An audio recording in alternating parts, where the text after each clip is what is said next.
Hello ಎಲ್ಲರಿಗೂ ನಮಸ್ಕಾರ. Welcome back to ಭಾರ್ಗವೀಸ್ ಮನೆ ಊಟ ಆ್ಯಂಡ್ ವ್ಲಾಗ್ಸ್.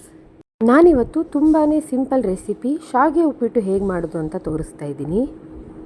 ಇದಕ್ಕೆ ಬೇಕಾಗಿರುವಂತಹ ಇಂಗ್ರೀಡಿಯೆಂಟ್ಸ್: ಚಿಕ್ಕದಾಗಿ ಕಟ್ ಮಾಡ್ಕೊಂಡಿರೋ ಈರುಳ್ಳಿ, ಒಂದು ತುರಿದಿಟ್ಕೊಂಡಿರುವಂತಹ ಕ್ಯಾರೆಟ್, ಒಂದು ಚಿಕ್ಕದಾಗಿ ಕಟ್ ಮಾಡಿ ಇಟ್ಕೊಂಡಿರುವಂತಹ ಟೊಮೆಟೊ, ಸ್ವಲ್ಪ ಕೊತ್ತಂಬರಿ ಸೊಪ್ಪು ಹಾಗೂ ಒಗ್ಗರಣೆಗೆ ಒಣಮೆಣಸಿನಕಾಯಿ, ಕರಿಬೇವು, ಸಾಸಿವೆ, ಎಣ್ಣೆ, ಉದ್ದಿನಬೇಳೆ. ಮೇನ್ ಇಂಗ್ರೀಡಿಯೆಂಟ್ಸ್ ಬಂದು 2 ಕಪ್ ಆಗುವಷ್ಟು ಶಾವಿಗೆ. ಮೊದಲಿಗೆ ಒಂದು 2 ಟೇಬಲ್ ಸ್ಪೂನ್ ಆಗುವಷ್ಟು ಕೊಕೊನಟ್ ಆಯಿಲ್ನ ಹಾಕ್ತಾಯಿದ್ದೀನಿ. ಎಣ್ಣೆ ಸ್ವಲ್ಪ ಬಿಸಿ ಆದಮೇಲೆ ಅದಕ್ಕೆ ಸಾಸಿವೆ, ಉದ್ದಿನಬೇಳೆ, ಒಣಮೆಣಸು ಹಾಗೂ ಕರಿಬೇವಿನ ಸೊಪ್ಪನ್ನು ಹಾಕ್ತಾಯಿದ್ದೀನಿ. ಈಗ ಇದಕ್ಕೆ ಕಟ್ ಮಾಡಿಟ್ಕೊಂಡಿರುವಂತಹ ಈರುಳ್ಳಿ, ಅದಾದಮೇಲೆ ಟೊಮೆಟೊ ಮತ್ತು ತುರಿದಿಟ್ಕೊಂಡಿರುವಂತಹ ಕ್ಯಾರೆಟನ್ನು ಸೇರಿಸ್ತಾ ಇದ್ದೀನಿ.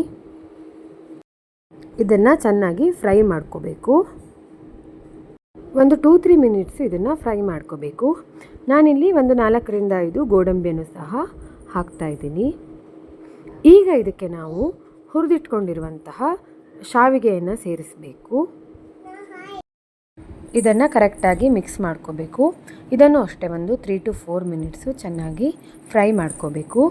ಈಗ ಇದಕ್ಕೆ ರುಚಿಗೆ ತಕ್ಕಷ್ಟು ಉಪ್ಪು ಹಾಗೂ ಒಂದು ಅರ್ಧ ಟೇಬಲ್ ಸ್ಪೂನ್ ಆಗುವಷ್ಟು ಸಕ್ಕರೆನ ನಾನು ಸೇರಿಸ್ತಾ ಇದ್ದೀನಿ. ಚೆನ್ನಾಗಿ ಫ್ರೈ ಆಗಿದೆ ಇವಾಗ. ಈಗ ಇದಕ್ಕೆ ನಾನು 2 ಕಪ್ ಆಗುವಷ್ಟು ಶಾವಿಗೆಗೆ 2.5 ಕಪ್ ಆಗುವಷ್ಟು ವಾಟರ್ನ ಸೇರಿಸ್ತಾ ಇದ್ದೀನಿ. ನೀರನ್ನು ಸ್ವಲ್ಪ ನಾನು ಮೊದಲೇ ಬಿಸಿ ಮಾಡ್ಕೊಂಡಿದ್ದೀನಿ. ನೋಡಿ, ಈಗ ಚೆನ್ನಾಗಿ ಕುದಿ ಬರ್ತಾ ಇದೆ. ಈಗ ಇದಕ್ಕೆ ಚಿಕ್ಕದಾಗಿ ಕಟ್ ಮಾಡ್ಕೊಂಡಿರುವಂತಹ ಕೊತ್ತಂಬರಿ ಸೊಪ್ಪನ್ನು ಸಹ ಆ್ಯಡ್ ಮಾಡ್ತಾ ಇದ್ದೀನಿ. ಇದನ್ನು ನಾವು ಒಂದು 5 ಮಿನಿಟ್ಸ್ ಆಗುವಷ್ಟು ಮುಚ್ಚಿಡೋಣ. 5 ನಿಮಿಷ ಆದಮೇಲೆ ಚೆನ್ನಾಗಿ ಶಾವಿಗೆ ಬೆಂದಿದೆ. ಈಗ ಇದಕ್ಕೆ ನಾನು ಮೇಲಿಂದ ತೆಂಗಿನ ತುರಿನ ಹಾಕ್ತಾ ಇದ್ದೀನಿ. ಇದು ಆಪ್ಷನಲ್ಲು. ನೋಡಿ, ರುಚಿಯಾದಂತಹ ಶಾವಿಗೆ ಉಪ್ಪಿಟ್ಟು ಈಗ ರೆಡಿಯಾಗಿದೆ. ನೀವಿನ್ನೂ ನನ್ನ ಚಾನಲ್ನ ಸಬ್ಸ್ಕ್ರೈಬ್ ಮಾಡಿಲ್ಲ ಅಂದರೆ ಸಬ್ಸ್ಕ್ರೈಬ್ ಮಾಡಿ, ಲೈಕ್ ಮಾಡಿ, ಶೇರ್ ಮಾಡಿ. Thank you.